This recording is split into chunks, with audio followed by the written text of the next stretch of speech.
A $500 million tax for universities. Find out more at 10. Funeral services for the victims of California. The story at 10. In the news tonight, a Saudi pilot destroys an Iraqi bombing mission single-handedly. Another turn in the changing fate of accused killer Ray Copeland. And we'll see which local businesses are making money in times of crisis. Newsbeat 10 is next. Day one of a nationwide rail strike. Newsbeat 10 is next.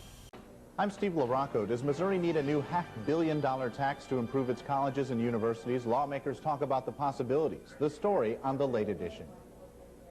Good evening, everyone. Jill Jensen is off tonight. Just minutes ago, the House passed emergency legislation aimed at ending a nationwide rail strike. The measure is now in the Senate, which is also expected to act immediately. That means the bill could be on President Bush's desk by early tomorrow morning. The bill requires establishment of a new three-member presidentially appointed board to consider and resolve disputes between the two sides and impose a solution in 65 days. Both the unions and the railroads would have to accept whatever the new panel recommends if they can't agree among themselves. The striking railroad workers... I'm Steve LaRocco. Authorities look for answers in yesterday's crash of a commuter plane in New York. Springfield City Council is expected to look at renewing the cruising ordinance. Springfield prepares for an expected 300,000 visitors for this week's Rural Fishing Fair. And a national study says Missouri's children are not faring well. Join us at 10. A military plane crash kills 7. The story at 10. In the news tonight, cruising on Kearney faces continued regulation. Missouri's children fare poorly in a national study. The cause of a plane crash is still a mystery as survivors relive the horror.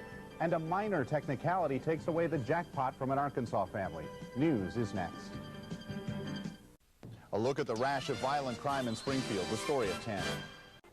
I'm Steve LaRocco. Iraq says it's calling a ceasefire in the no-fly zones to honor the Clinton inaugural. We'll talk to law enforcement about 1993 and the wave of violent crime in Springfield, which includes 3 murders.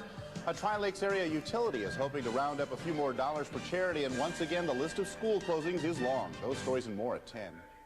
I'm Steve LaRocco. With NAFTA in hand, the president seeks to open Asian markets, and a Missouri death row inmate is granted a stay of execution. Both stories tonight at 10. I'm Steve LaRocco. The Federal Reserve boosts interest rates 0.75%. It's the 6th hike this year designed to fight inflationary pressures. Tropical storm Gordon continues to pound Florida with heavy rains and high winds. And we'll tell you how the experts rate the safety of the most popular toys. Those stories and more tonight at 10 on Color 10 Newsbeat. Welcome to Color 10 Newsbeat, everyone. I'm Steve LaRocco. Well, Springfield is in a tough spot. The city must decide how to pay for new ways to reduce the amount of trash flowing into the landfill. Tonight, the Solid Waste Committee met to discuss options to reduce solid waste. I'm Steve LaRocco. New gasoline required by the government to reduce pollution could lead to fuel shortages in some parts of the country. The Springfield School Board takes strides to toughen its discipline policies. More than 70 illegals are arrested in a raid of a Berry County poultry plant. On his way back from a trip to Asia designed to expand trade, President Clinton calls on Congress to pass a global trade agreement that would slash tariffs. And Tropical Storm Gordon leaves flooding in its wake.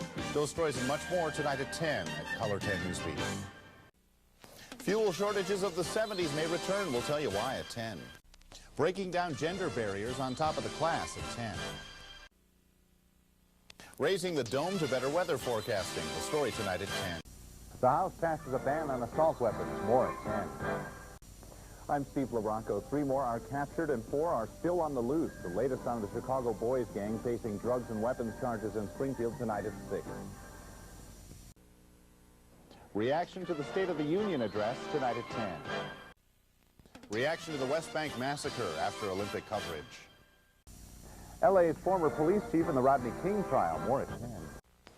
Opening statements begin in the O.J. Simpson case. More at 10. Reaction to the State of the Union address tonight at 10. I'm Steve LaRocco. A growing job market, a safer world, a leaner government, and a call for welfare reform are among the highlights of President Clinton's State of the Union address. Prosecutors portray O.J. Simpson as an abusive husband and a controller as opening statements begin in Simpson's double murder trial. Those stories and more tonight at 10 on Color 10 Newsbeat. Steve LaRocco on Color 10 Newsbeat, weeknights at 6. Welcome to Color 10 Newsbeat, everyone. I'm Steve LaRocco. The Highway Patrol says it's the busiest travel day of the year. That was evidenced by the heavy traffic on the highways throughout the Ozarks. This evening kicked off the official start of the Thanksgiving holiday weekend. The patrol says last year at this time... I'm Steve LaRocco. Hollister residents speak out about a proposed highway interchange city leaders say will hurt the town's economy. A judge orders prosecutors to turn over all the information on the Feeney family murders. And a longtime Ozark school superintendent who's retiring is honored. Those stories in Dan Lucy's Sports tonight at 10 on Color 10 Newsbeat. I'm Steve LaRocco. Burlington Northern Locomotive Shop employees must wait until Monday to find out if the company has plans to consolidate. Friends and family gather to mark the one-year anniversary of the Feeney family murders, and a school protest in Utah takes a tragic turn. Those stories and the Lady Bears look for their 20th win. Dan Lucy has highlights at 10 on Color 10 Newsbeat. Welcome to Color 10 Newsbeat, everyone. I'm Steve LaRocco. Some Greene County residents claim victory over a Springfield developer. The Planning and Zoning Board turned down the developer's request for rezoning in southwest Greene County. Color 10 Newsbeat's Chris. Republicans gather in Springfield for Lincoln Day. The story tonight at 10. Preparing to feed the needy this Thanksgiving Day. The story at 10. The latest from the Republican primaries tonight at 10.